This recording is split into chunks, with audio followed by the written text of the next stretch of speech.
Salam əziz və hörmətli izləyicilər, hörmətli Azərbaycan xalqı və vətənsevərlərimiz. Bu günləri yenə yolum Şəhidlər Xiyabanına düşdüyü üçün buradan düz keçməyə mümkün olmadı. İstədim yenə bir 2 dəqiqəlik də olsa buranı yad eləyim, onlara rəhmət oxuyum inşallah. Allah bütün şəhidlərimizin hamısına rəhmət eləsin. Allah bütün analara səbir versin.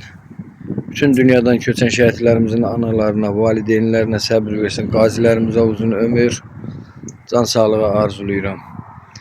Ziyarətə gələnlərimiz, ziyarətdən gedənlərimiz hər biri var olsun. Vətənsevərlər, bütün Azərbaycan xalqı, millətini, xalqını sevən, vətənini, torpağını sevən hamısı var olsun inşallah.